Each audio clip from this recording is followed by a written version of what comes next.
தூய லூக்கா எழுதிய நற்செய்தியிலிருந்து வாசகம். அதிகாரம் 7, இறைவசனங்கள் 11 தொடக்கம் 17 வரை.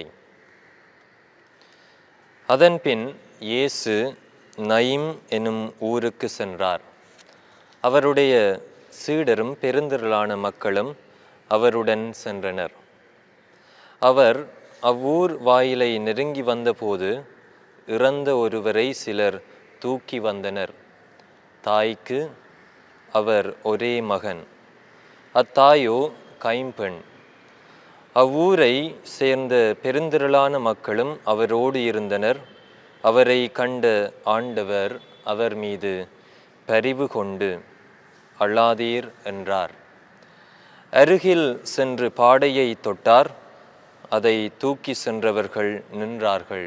அப்பொழுது அவர், இளைஞனே, நான் உனக்கு சொல்கிறேன், எழுந்திடு என்றார். இறந்தவர் எழுந்து உட்கார்ந்து பேசத் தொடங்கினார். இயேசு அவரை அவர் தாயிடம் ஒப்படைத்தார். அனைவரும் அச்சமுற்று, நம்முடைய பெரிய இறைவாக்கினர் ஒருவர் தோன்றியிருக்கிறார், கடவுள் தம் மக்களை தேடி வந்திருக்கிறார் என்று சொல்லி கடவுளை போற்றி புகழ்ந்தனர். அவரை பற்றிய இந்த செய்தி யூதேயா நாடு முழுவதிலும் சுற்றியுள்ள பகுதிகளிலும் பரவியது. கிறிஸ்து வழங்கும் நற்செய்தி. கிறிஸ்துவே உமக்கு புகழ்.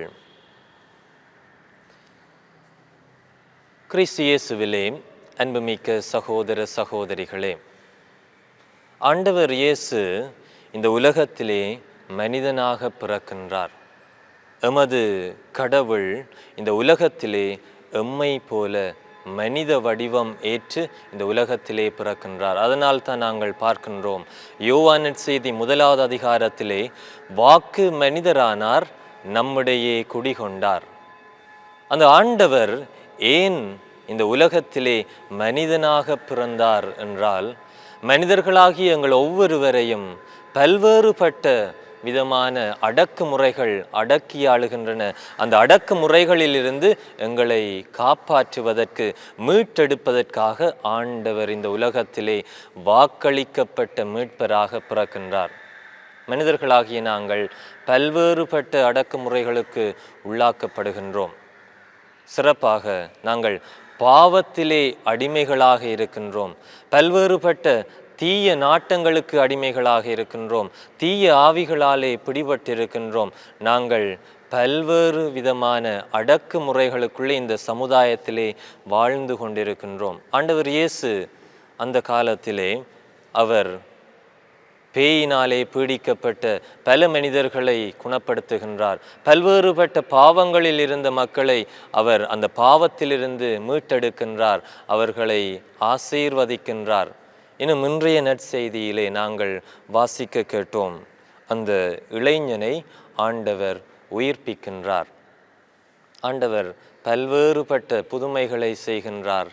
ஆனால் அதற்கு முன்பாக அவர் எங்களிடமிருந்து அந்த நம்பிக்கையை எதிர்பார்க்கின்றார். நாங்கள் அந்த நம்பிக்கையினால் தான் மீட்பை பெறுகின்றோம்.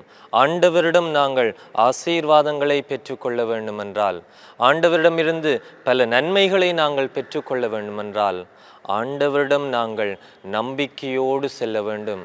இன்று அந்த தாயை பார்த்து ஆண்டவர் பரிவுள்ளத்தோடு நோக்குகின்றார். அதனால் தான் அந்த தாயின் கண்ணீருக்காக, அந்த தாயினுடைய அழுகுரலுக்காக ஆண்டவர் அந்த இளைஞனை எழுப்பி விடுகின்றார், உயிர்ப்பித்து விடுகின்றார்.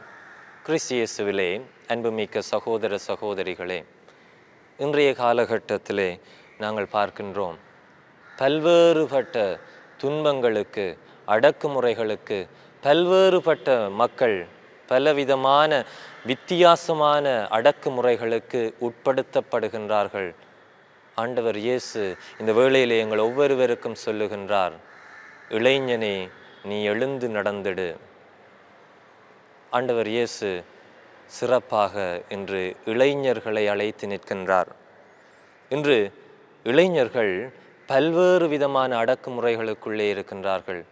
பல்வேறு விதமான விரக்தியுற்று அவர்கள் வாழ்க்கையில் என்ன செய்வோம் என்று தெரியாமல் அலைந்து திரிகின்றார்கள். ஆண்டவர் இயேசு இன்று சொல்லுகின்றார், இளைஞனே, நான் உனக்கு சொல்கிறேன், எழுந்திடு. ஆண்டவர் எங்களோடு இருக்கின்ற போது நாங்கள் வலிமை பெற்றவர்களாக இருப்போம். ஆண்டவருடைய வார்த்தைகளை கேட்போம். நாங்கள் இன்று இளைஞர்களை பற்றி சிந்திக்கின்ற போது ஒரு கதை எனக்கு ஞாபகம் வருகின்றது. ஒரு பிரதேசத்திலே ஒரு கிணறு ஒன்று எதற்குமே உதவாமல் இருக்கின்றது. கனகாலமாக அந்த கிணறு அந்த இடத்திலே இருக்கின்றது. ஒருவரும் அதை பயன்படுத்துவதில்லை. பயன்படுத்துகின்ற நிலையிலும் அந்த கிணறு இல்லை. அதே போல அங்கே ஒரு மாடு இருக்கின்றது.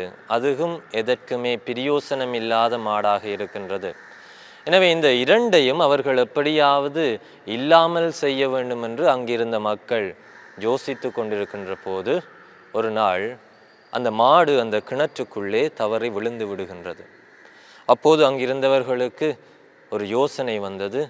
அடடா, இந்த இரண்டு விடயங்களும் எங்களுக்கு ஒரே நேரத்தில் கைகூடி இருக்கின்றது. நாங்கள் மண்ணை போட்டு இந்த கிணறை மூடி விடுவோம். அப்போது இந்த மாடும் இறந்துவிடும், இந்த கிணறும் இல்லாமல் போய்விடும் என்று. அப்போது அவர்கள் என்ன செய்கின்றார்கள்? மக்களை கூப்பிட்டு மண்ணை எடுத்து அந்த கிணறுக்குள்ளே போடுகின்றார்கள். அப்படி போடுகின்ற போது அந்த மாடு கத்துகின்றது. அவர்கள் அதை ஒன்றும் பொருட்படுத்தாமல் அதை போட்டு கொண்டிருக்கின்றார்கள். ஒரு கொஞ்ச நேரத்திலே அந்த சத்தம் இல்லாமல் போகின்றது. ஆனால் இவர்கள் மண்ணை போட்டு கொண்டிருக்கின்றார்கள். கிணறை நாங்கள் மூடி விடுவோம்.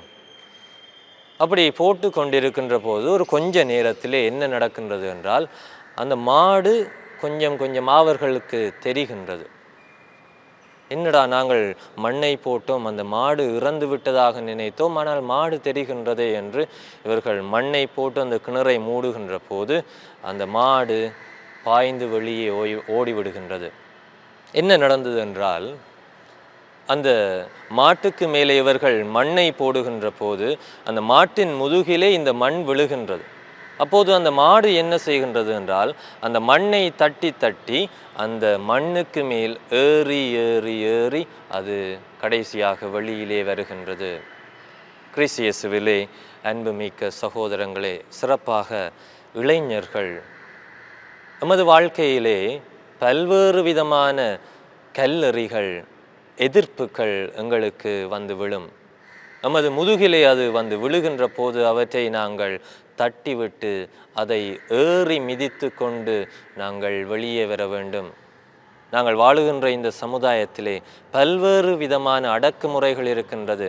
ஆனால் அந்த அடக்குமுறைகள் அனைத்தையும் நாங்கள் தாண்டி கொண்டு நாங்கள் முன்னேறி செல்ல வேண்டுமென்றால் அவை அனைத்தையும் மிதித்து நாங்கள் அதற்கு மேலால் எழுந்து வர வேண்டும். இன்று ஆண்டவர் இயேசு ஒவ்வொருவரையும் பார்த்து அழைத்து நிற்கின்றார். இளைஞனே, நான் உனக்கு சொல்கிறேன், எழுந்திடு. இந்த அடக்குமுறைகள் அனைத்தையும் தாண்டி அதை மிதித்து கொண்டு நீ எழுந்து வா என்று ஆண்டவர் இயேசு சொல்லுகின்றார். அன்புமிக்க சகோதரங்களே, இளைஞ யுவதிகளே, நீங்கள் ஆண்டவர் இயேசுவினுடைய வார்த்தையை உங்களது வாழ்க்கையிலே ஏற்றுக்கொள்ளுங்கள். ஆண்டவர் இயேசு சொல்லுவதை போல நாங்கள் ஒவ்வொருவரும் எழுந்து நடக்க வேண்டும் என்று சிந்தியுங்கள். ஆண்டவரோடு பயணிக்க வேண்டும் என்று நீங்கள் உங்கள் மனதிலே கொண்டிருங்கள். அப்போது இறந்து போகின்ற அனைவரும், இந்த அடக்குமுறைகளுக்குள்ளே மூழ்கி போகின்ற அனைவரும் ஆண்டவர் இயேசுவினுடைய உதவியினாலே எழுந்து வருவார்கள். ஆண்டவர் இயேசு இன்று அந்த தாயாரினுடைய கண்ணீரை பார்த்தார்.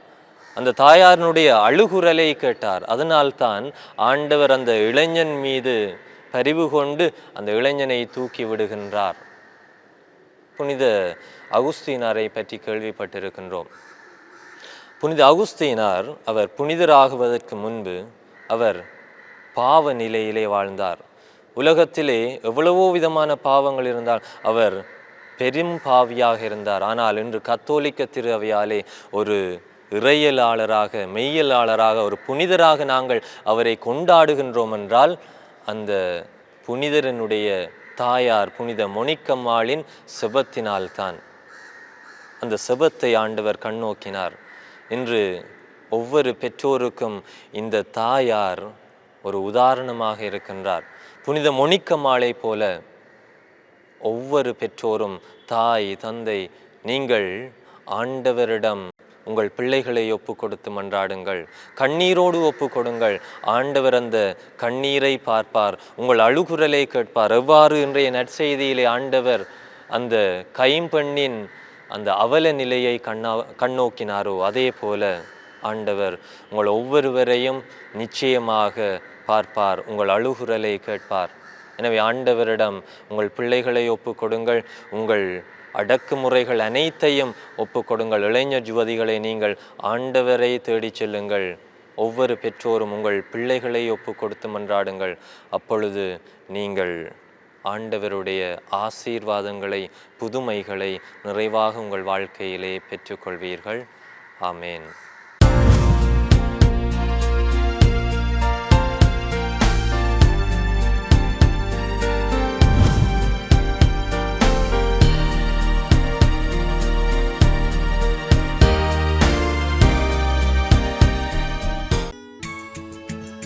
ஹோலி மேடையில் புத்தம்புது நிகழ்ச்சிகளை உடனுக்குடன் பார்த்து மகிழ எமது ஃபேஸ்புக் மற்றும் யூடியூப் பக்கத்தை லைக் செய்யுங்கள்.